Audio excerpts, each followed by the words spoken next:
श्री राधे राधे। आप सभी का स्वागत है अपने यूट्यूब चैनल में। तो आप सभी का जो आज का उपाय है वो है मासिक शिवरात्रि। तो हम और आज 26 अप्रैल भी मासिक शिवरात्रि का बहुत ही विशेष सा दिन। और मैंने आपको कई बार बता रखा है कि जब मासिक शिवरात्रि आती है वो दिन होता है भोले शंकर और माता सती के मिलन का। तो आज रात में आप सभी को चावल के दाने के साथ में ये 2 दीपक आपको लगाने होंगे, जिससे आपकी फैमिली में, आपके परिवार में किसी प्रकार की कोई भी संकट ना हो। ठीक है, तो इस उपाय को आपको एक तो माता सती के नाम से और एक भगवान भोलेनाथ के नाम से आपको ये दोनों दीपक जलाने हैं चावल के साथ। तो 26 अप्रैल को और जो ये सहयोग बन रहा है ये बहुत बड़ा सहयोग है, तो आप सभी को ये उपाय ज़रूर से करना है। तो वीडियो को पहले ही देख लेना, ठीक है। तो सबसे पहले मैं आपको बता दूं, आज के दिन जो दिया आपको लगाना होगा वो आपको 2 दीपक लगाने हैं, ठीक है। वो दोनों दीपक आपको अलग अलग जगहों पे लगाने हैं। कई ऑप्शन होंगे। देखो, जैसे मासिक शिवरात्रि एक ऐसी तिथि होती है जिस दिन आप लोगों के पास में कई ऑप्शन होते हैं। पहला ऑप्शन आपके पास में होता है बेल का पेड़। मान लेते हैं कि घर में बेल का पेड़ नहीं है, शनिवार के दिन पड़ रही है आपकी मासिक शिवरात्रि, तो आपको पीपल के पेड़ के नीचे भी रख सकते हो। पीपल पेड़ के नीचे घर पे नहीं है तो वट पेड़ के नीचे रख सकते हो, और वट पेड़ के नीचे भी नहीं जा सकते तो आप अपने घर के चौखटे ये दिया लगा सकते हो, ठीक है। जो हमने पहले दीपक की बात की, अगर बेल पेड़ पे लगाना हो तो वहाँ पे लगा सकते हो, पीपल के पेड़ पे लगा सकते हो, या वट या चौखट इस पे लगा सकते हो। यहीं पे हम दूसरी बातें करते हैं। दूसरा दीपक आपको सभी को जो अपने घर पे लगाना है वो महादेव के शिवलिंग के पास में लगाना है। इस चीज़ का विशेष ध्यान दीजिएगा, ठीक है। जो कि माता सती का जो दीपक है वो आपको ऑप्शन मिलेगा, लेकिन जो महादेव का दीपक है वो अपने घर पे ही, जहाँ पे महादेव का शिवलिंग है वहीं पर ही, नहीं तो मंदिर में जलाओगे तो और अच्छी बात है। महादेव के शिवलिंग के पास आपके घर में है तो जला देना, नहीं है तो मंदिर जाना पड़ेगा, नहीं, ठीक है। तो आप सभी लोग, और मेन गेट का चौखट मान लो जो लोहे वाला गेट होता है ना, जहाँ से घर आपका शुरुआत होता है, उस गेट के चौखट पे आप सभी को वो दीपक रखना है। और आप कुछ लोग कहेंगे कि हम तो किराए पे रहते हैं तो उसका क्या करें, तो वो लोग जिस रूम में रहते हैं तो उस रूम के गेट के बाहर रखना है। जिस रूम में आप रहते हो उसके दरवाजे के बाहर चौखट पे रखना है, ठीक है। तो अब बात करते हैं हम अपने पहले उपाय की, ठीक है। यहाँ पे क्या दिख रहा है आपको, दीपक ले लेना है, ठीक है, ठीक है। अब इस दीपक में हम आपको समझने की कोशिश करना, हमें 2 दीपक लगाना, कैसे लगाना है। जो पहले दीपक जो महादेव के शिवलिंग के पास में, जो भोलेनाथ के पास में लगेगा, वो कौन सी बत्ती लगेगी, गोल बत्ती। और जो जहाँ पे ये दिया लगाओगे वो दीपक कौन सा होगा, घी का दिया। अब पहला दीपक तो बिल्कुल श्योर है हमें कौन सा लगाना है, गोल बत्ती का। लेकिन जो दूसरा हम अपना दिया लगाने वाले हैं वो दूसरा दीपक आप सभी को डिपेंड करता है कि लगाना कहाँ पर है। जैसे कि आप दूसरा दिया आप माँ लक्ष्मी का स्मरण करते हुए या माँ पार्वती का स्मरण करते हुए लगा रहे हो बेल पेड़ के नीचे, तो लंबी बत्ती का लगेगा। अगर वही दिया अगर आप पीपल पेड़ के नीचे लगा रहे हो तो गोल बत्ती का लगेगा। वही दिया अगर आप वट पेड़ के नीचे लगा रहे हो तो गोल बत्ती का लगेगा। और वही दीपक अगर आप अपने घर पे मेन गेट पे लगा रहे हो तो सभी लोगों को क्या करना है, आपको लंबी बत्ती का दीपक लगाना है, ठीक है। जो कि इसके अंदर बहुत सारे ऑप्शन हैं, तो क्योंकि इस दिन हर जगह पे वास माना जाता है भोले शंकर का और माता सती का। जहाँ पर भी आपको दिया लगाओगे वहाँ आप दीपक के नीचे चावल का दाना रखेंगे, और दीपक को प्रज्वलित करने के बाद भी आप लोग को चावल का दाना ही इस दीपक के अंदर डालना होगा, ठीक है। बस एक नियम ध्यान रखिएगा, जब दीपक महादेव के शिवलिंग के पास में गोल बत्ती का लगाओगे तो किसका नाम से लगाना है, तुमरुका जी। किसके नाम से लगाओगे, तुमरुका जी। और बाकी जहाँ पर भी दीपक आप लगा रहे हो बेल पेड़ के नीचे, अपने घर के चौखट पे, वट पे या पीपल पेड़ के नीचे, वहाँ पर अगर आप पीपल पेड़ के नीचे या पीवट पेड़ के नीचे लगा रहे तो कुबेर देवता के नाम का और बाकी माता लक्ष्मी के नाम का, ठीक है।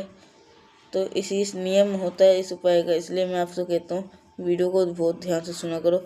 इस किस दिन कैसा और कौन सा उपाय करना पड़ता है किसी को पता नहीं होता, ठीक है। तो पहला उपाय आपको समझ में आ गया होगा, अगर नहीं समझ में आया तो नीचे कमेंट सेक्शन में पूछ सकते हैं। तो अगर पहले उपाय में आपको ये पता चल गया होगा, जो भोले शंकर है उनके तो गोल बत्ती लगेगी, लेकिन मेन दरवाजे पे आप जलाओगे तो आपको लंबी बत्ती लगेगी और सारे में गोल बत्ती ही लगेगी, ठीक है। नहीं तो आप पीछे वीडियो रिवाइव करके भी पूछ सकते हो, पीछे वीडियो कर लेना तब पूछ भी सकते हो, मतलब सुन लेना। तो अगर आपको समझ में नहीं आए तो नीचे के सेशन में आप सभी लोग पूछ सकते हैं। तो आप बात करते हैं अपने दूसरे उपाय की तरफ, जो कि आप सभी को कैसे करना है। ये सारे उपाय मैं आपको आज बताऊंगा। तो ये मानसिक शिवरात्रि है, ये सारे आज इसके उपाय है। तो आप इन चारों में से कोई सा भी उपाय कर सकते हो, ठीक है। अब मैं अपने दूसरे उपाय की तरफ, बहुत ही स्पेशल, बहुत ही प्यार सा उपाय। ये उपाय आपको एक नियम बनाने के करना होगा, जैसे कि नियमित रूप से करना होगा। अब सबसे पहले समझ लेते हैं कि ठीक है चलो नियमित रूप से हम करेंगे, लेकिन इस उपाय की बेनिफिट क्या है। जैसे कि मान लेते हैं कि आपके कोई ऐसे विशेष है, ऐसी कोई इच्छा है जो कि बहुत दिनों से, काफ़ी दिनों से अधूरी है, वही इच्छा को पूरी करनी है इस उपाय के अंदर, ठीक है। इसके लिए नॉर्मल सा लाल चंदन, ठीक है। महादेव का सबसे प्रिय चंदन क्या होता है, लाल चंदन। तो आपको लाल चंदन ले लेना है, ठीक है। आप चीज़ें क्लियर होगी। अब यहाँ पर मैं से आपको समझाना चाहता हूँ, अगर मान लेते हैं कि आपके पास में लाल चंदन नहीं है, आप पीला चंदन भी ले सकते हो, कोई बात नहीं है, ठीक है। तो आप सभी लोग पीला चंदन भी ले सकते हो अगर लाल चंदन नहीं है। तो अब उस पीले और लाल चंदन को क्या करना है, तो इसके अंदर ये सारे जो गुण है, इस दिन अगर महादेव का अगर लाल चंदन मिल जाता तब तो बहुत अच्छी बात, अगर नहीं मिलता तो पीला चंदन भी ले सकते हो, कोई दिक्कत की बात नहीं है, क्योंकि पीला चंदन भी महादेव को प्रिय है। तो सभी को ऐसी कोई बात सब नहीं है, लेकिन तांबे का लोटा लेंगे, उसके अंदर जल भरेंगे। आज शिवरात्रि के दिन, मानसिक शिवरात्रि के दिन शाम के टाइम पे प्रदोष काल में इसी जल के अंदर क्या मिलाना है, गंगा जल, ठीक है। फिर आप इस कलश को उठाएंगे। आपकी इच्छा अगर पूरी नहीं हो पा रही तो आप खुद के लिए उपाय करेंगे। अगर आप किसी और के लिए उपाय करने जा रहे हो तो उसका नाम और गोत्र बोल देना, ठीक है। इस कलश को उठाएंगे और जो भी चंदन अगर आपने लिए वो चंदन उठाएंगे। सबसे पहला नियम हमें करना है आज के दिन इस उपाय में, किस सबसे पहले महादेव के शिवलिंग के ऊपर आपको जल ही चढ़ाना है। और जब भी हम जल चढ़ाते हैं तो श्री शिवाय नमः से हमको ही जप भी किया जाता है, ठीक है।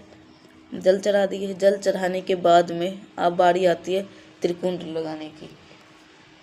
आप लाल चंदन लिया हो कोई मतलब नहीं है, पीला चंदन लिया हो। अब आपको पहले महादेव के शिवलिंग के ऊपर आपको कुछ बनाना है, ठीक है। तो वो कैसे बनाना है, जो महादेव के ऊपर जो शिवलिंग का वो नहीं होता निशान, वही बनाना है, ठीक है। तो आप सभी को जो पहली उंगली और तीसरी उंगली से, ठीक है, मानते हो कि आप अपनी जिस उंगली से, आपको एक चीज़ का ध्यान रखना है, जो सबसे पहली उंगली होगी चंदन की, लाल चंदन लिया हो या पीला चंदन, आपको इन तीनों उंगली में चंदन लगाना है। अब आपको अपनी मनोकामना कहते हुए त्रिकुंड लगाना है, लेकिन जब त्रिकुंड लगाओगे तो एक नियम को फॉलो करना है, ठीक है। वो नियम कौन सा होगा, सबसे पहले दूसरे उंगली का इस्तेमाल करेंगे और तीसरी उंगली का इस्तेमाल करके त्रिपुंड की पहली रेखा और दूसरी रेखा बना देंगे। जब आपको अपनी मनोकामना कहनी है तो इस पहली उंगली से नीचे की लाइन को बना करके, तीसरे नंबर की लाइन को बना करके, तब अगर आप अपनी मनोकामना जब भी महादेव से के पास से करो, पूजा करने जाओगे, इस प्रकार से अगर आप महादेव की शिवलिंग की पूजा करोगे चंदन से तो चीज़ें क्लियर होती है। तो चलो 2 उपाय आपको समझ में आ गया है, आगे बढ़ते हैं मैं इस वीडियो के हम अपने तीसरे उपाय की तरफ। तो लेकिन आपको बताना चाहूँगा, तो आप सभी को तो ये जो है, आपको अगर ये वीडियो अच्छी लगी तो लाइक करिएगा, जिसने अभी तक चैनल को सब्सक्राइब नहीं किया वो ज़रूर से चैनल को सब्सक्राइब कर दीजिएगा।